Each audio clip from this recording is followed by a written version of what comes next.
नेपाल में सामान्य होने लगे हैं अब हालात। कर्फ्यू और प्रतिबंध में ढील दी गई है। कई जिलों में जनजीवन सामान्य हो रहा है और 3 दिनों से बंद जो था उसके बाद बाजार फिर से खुलने लगे। इस वक्त की बड़ी खबर नेपाल से है। अब नेपाल में कल ज़रूर कुछ इलाकों में हिंसा हुई थी, लेकिन अब मोरोलेस पूरे नेपाल में जनजीवन सामान्य होने लगा है। कई इलाकों में कर्फ्यू में ढील दी गई है, प्रतिबंध में ढील दी गई है और कई जिलों में जीवन जो है वो सामान्य हो गया है, यहाँ तक कि बाजार भी खुलने लगे हैं। सिकता हमारी सहयोगी इसी खबर पर और ज़्यादा डिटेल देंगी और साथ ही साथ वो ये भी बताएंगी कि राष्ट्रपति भवन से वो जो फैसला जिसका पूरा नेपाल इंतजार कर रहा है और इंतजार करते करते उनका जनजीवन भी सामान्य दिशा की तरफ लौट रहा है, वो कब आएगा? सिकता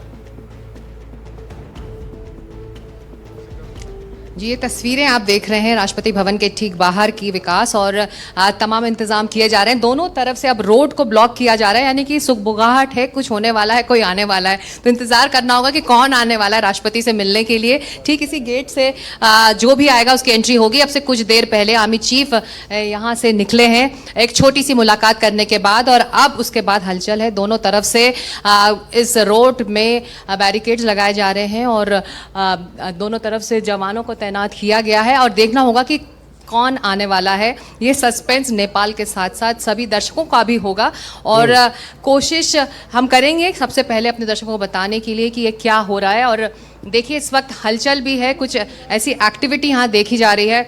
पूजा, अगर आप उस तरफ दिखा सकें, वहाँ पर पोजीशन ले रहे हैं आर्मी के जवान और कुछ खबरें होंगी कि शायद लोग क्या हम भी उस तरफ जा सकते हैं? सिकता, आ रहे हैं तो क्या हम अपने कैमरे को उस तरफ ले जा सकते हैं जिस तरफ ये हलचल हो रही है? बिल्कुल बिल्कुल, हम कोशिश करेंगे जाने की। पूजा, चलिए हम साथ चलेंगे। और देखिए सारा मीडिया जो यहाँ मौजूद है, लोकल मीडिया है, इंटरनेशनल मीडिया है, सब उस तरफ दौड़ रहा है क्योंकि अब थोड़ी देर पहले, बस 5-10 सेकंड पहले जवानों को उस तरफ भेजा गया है। हम समझने की कोशिश करते हैं कि आखिर यहाँ हो क्या रहा है।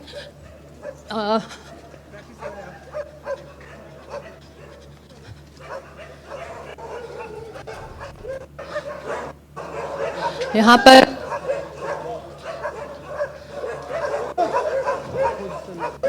पोजीशन लिया जा रहा है। विकास, आप देख सकते हैं। पूजा, आप अगर तस्वीर दिखा रहे हैं तो। जी हाँ, बिल्कुल, हम इसी खबर पर हैं सिकता और इन तस्वीरों को हम दिखा रहे हैं। यहाँ पर आर्मी के जवान हैं जो जी पोजीशन लिए हुए हैं जी। और क्या इसी तरफ से मूवमेंट होना है अंतिम सरकार के मुखिया के तौर पर जिस व्यक्ति का नाम चुना जाएगा? बिल्कुल बिल्कुल बिल्कुल ऐसा लग रहा है और ये एक तरह से अभ्यास लग रहा है। विकास, आप देख सकते हैं ये आमतौर पर ऐसा होता है जब वीआईपी के अराइवल का टाइम होता है। सिक्योरिटी ड्रिल ऐसा लग रहा है कि वीआईपी के आने के पहले की सिकता यहाँ पर पोस्ट किया गया। बिल्कुल बिल्कुल बिल्कुल एक अभ्यास ड्रिल है ये, और तमाम कॉर्नर्स जो हैं इस राष्ट्रपति भवन के आसपास के, उसे सिक्योर किया जा रहा है। विकास, यही वही लग रहा है और इसीलिए ये एक्टिविटी यहाँ पर एकदम से तेज़ हुई है क्योंकि किसी भी वक्त बताया जा रहा है जो अगला नाम है इस देश को की लीडर बनने का, इसकी अगुवाई करने के लिए, वो यहाँ पहुँच सकता है। तो आप देख रहे हैं कि सीधी तस्वीरें हम अपने दर्शकों तक दिखा रहे हैं कि कैसे पूरी तैयारी राष्ट्रपति भवन के बाहर की जा रही है। और इस बीच बड़ा सवाल ये है कि कौन आएगा इस जिम्मेदारी को संभालने और क्या वही नाम जो पिछले कई दिनों से चल रहा था? विकास, उस पर सस्पेंस ज़रूर बरकरार है।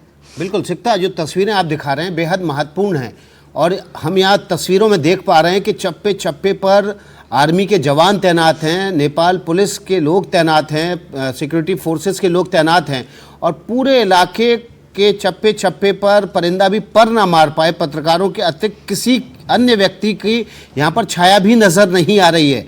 ये इस बात को दिखाने के लिए काफ़ी है कि पिछले 4 दिनों से जिन हालात में, और ये देखिए ये कोई पायलट गाड़ी आ रही है लगता है जो किसी वीआईपी को आगे का रास्ता दिखाते हुए आ रही है। सिकता, नहीं, ये एक गाड़ी, पुलिस की गाड़ी है जो क्रॉस करके गई है। ये अभी अब लगता नहीं है कि अभी कोई तुरंत आने वाला है, लेकिन अब तैयारी पूरी हो चुकी है। जवान वहाँ पर तैनात हो चुका है और लग रहा है उसी दिशा से आएंगे। तो एक्साइटमेंट यहाँ पत्रकारों के बीच भी विकास बढ़ गया है। बिल्कुल। और देखिए सिकता, यहाँ पर हमें बहुत बहुत सारे मीडिया कर्मी दिखाई दे रहे हैं और राष्ट्रपति भवन के ठीक बाहर का नज़ारा, काठमांडू में राष्ट्रपति भवन, जहाँ से नेपाल के अगले अंतरिम सरकार के मुखिया के नाम का ऐलान होना है।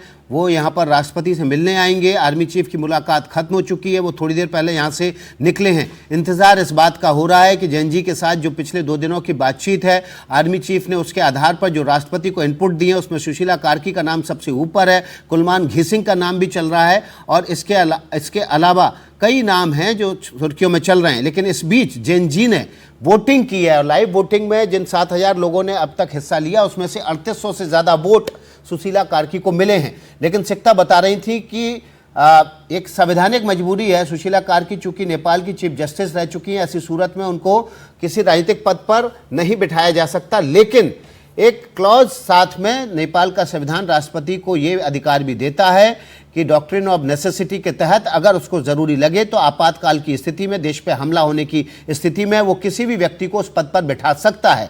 ऐसी सूरत में अंतिम सरकार क्या उसी हालात में बनती है और हालात वैसे ही हैं कुछ, तो ऐसी सूरत में सुशीला कार्की को इस पद पर बिठाया जा सकता है। अनंत हमारे सहयोगी इस खबर पर जुड़ रहे हैं हमारे साथ। अनंत, आप कहाँ पर मौजूद हैं इस वक्त, तो क्या देख पा रहे हैं?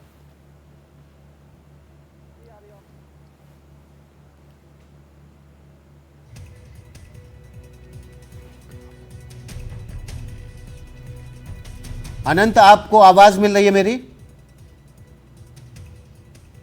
आवाज नहीं आ रही है। अनंत को आवाज नहीं मिल रही है। हम कोशिश करते हैं उनके साथ संपर्क दोबारा स्थापित करने की। और इस वक्त हम सिकता के पास वापस चलते हैं। सिकता इस समय काठमांडू में राष्ट्रपति भवन के बाहर हैं, उस राष्ट्रपति भवन के बाहर जहां से नेपाल की अगली सरकार के मुखिया के नाम का ऐलान होना है। सुरक्षा बेहद कड़ी है, चप्पे चप्पे पर नेपाल की आर्मी और पुलिस कर्मी तैनात हैं। सिकता, आपको आवाज मिल रही है? सिकता हमारे साथ जुड़ चुकी हैं। सिकता, बिल्कुल बिल्कुल, मैं सुन पा रही हूँ विकास। सुशीला कार्की चीफ जस्टिस रह चुकी हैं, आपने बताया उनका नाम सबसे आगे चल रहा है, संवैधानिक मजबूरी है, लेकिन उस संवैधानिक मजबूरी को टालने का रास्ता भी आपने दिखाया। लेकिन कुलमान घिसिंग जो कि बड़े ब्यूरोक्रेट रहे, उन्होंने पावर लोड शेडिंग को खत्म करने के बाद एक नेपाल में ज़बरदस्त उनकी पॉपुलैरिटी बढ़ी है। और इसी साल जब उनको इस पद से हटाया गया था तो नेपाल में बड़ी तादाद में विरोध प्रदर्शन हुए थे, क्योंकि नेपाल जहां 18-18 घंटे की लोड शेडिंग हुआ करती थी, पावर इलेक्ट्रिसिटी बोर्ड के चेयरमैन के नाते उन्होंने 2 साल के भीतर पूरे नेपाल में निर्बाध रूप से 24 घंटे की बिजली सप्लाई चालू करवा दी थी और उसके लिए बड़े प्रयोग किए थे। उनका नाम भी लगातार रेस में बना हुआ है। बिल्कुल, इस रेस में बना हुआ है और खबर ये भी आ रही है कि वो इस अंतरिम सरकार के मंत्रिमंडल में शामिल हो सकते हैं और जो भी मुखिया बनेगा उसके साथ वो काम कर सकते हैं। उनका नाम हालांकि आगे नहीं चल रहा है, लेकिन मंत्रिमंडल में शामिल हो सकते हैं, ये नाम ज़रूर उनके लिए चल रहा है। और एक अनुभवी एग्जीक्यूटिव रहे हैं, इलेक्ट्रिसिटी बोर्ड को जिन्होंने चलाया है और लोड शेडिंग का जो इतना बड़ा मुद्दा रहा नेपाल के लिए, 18-18 घंटे यहाँ बिजली नहीं होती थी, उसको टैकल किया, उसको ख़त्म किया है नेपाल के लोगों के लिए। तो वो भी बहुत पॉपुलर हैं जेन ज़ी में और कल से आज तक में उनका नाम भी काफ़ी आगे चल रहा था। और अब खबर ये भी मिल रही है कि अगर वो लीडर नहीं बनते हैं तो मंत्रिमंडल में ज़रूर शामिल किए जाएंगे। विकास, मैं जब आपसे बात कर रही हूँ तो सड़क के दोनों ओर को बंद कर दिया गया है। हालांकि मैं बता दूं कि इस वक्त काठमांडू में कर्फ्यू है, कर्फ्यू में ढील करीब 5 बजे के बाद दी जाएगी, लेकिन इस वक्त कर्फ्यू भी लगा हुआ है और दोनों तरफ सड़कों को भी बंद कर दिया गया है। तो किसी भी वक्त अंतिम फैसला लेने के लिए जो शख्स आएंगे वो जब एंटर करेंगे तो हमें पता चल जाएगा कि वो नाम कौन सा है जिसको लेकर हम तमाम कयास इस वक्त विकास लगा रहे हैं।